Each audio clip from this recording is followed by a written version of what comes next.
Pakistan bar council ने मुतालबा किया है कि सुप्रीम कोर्ट सूबाई इंतखाबात अज खुद नोटिस केस सुनने वाले 9 रुकनी बेंच में जस्टिस फाइज ईसा और जस्टिस तारिक मसूद को शामिल करें। सुप्रीम कोर्ट के 9 सीनियर जजेस पर मबनी बेंच की तश्कील से अदालती साख बेहतर होगी। इस्लामाबाद हाई कोर्ट बार के सदर शोएब शाहीन और दरख्वास्त गुजार ने तवक्को जाहिर की कि 90 रोज में इलेक्शन का इनेकाद मुमकिन होगा।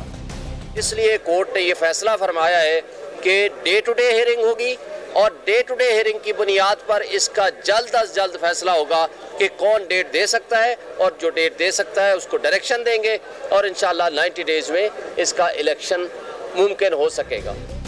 PTI रहनुमा फवाद चौधरी ने एक मखसूस जमात पर इल्जाम आयद किया कि वो अदलिया को मुतनाज़ बनाना चाहती है। एक मखसूस ग्रोह और एक मखसूस पार्टी जो है वो मुसलसल इसके ऊपर जो है वो क्रिटिसिज्म कर रही है और उसके सुप्रीम कोर्ट को मुतनाज़ा बनाया जा रहा है, जो मैं समझता हूँ कि एक बार फिर वकीलों की जिम्मेदारी है इदारों को बचाने के लिए वो सीधा सफ़र हो। रहनुमा तहरीक इंसाफ परवेज इलाही ने इलेक्शन की तारीख के मामले पर अज खुद नोटिस लेने का खैर मकदम किया और दावा किया कि इस वक्त अदलिया ही अवाम की उम्मीदों का मरकज है। तवक्को है कि अदलिया आइन की बालादस्ती के लिए तारीखी फैसला देगी।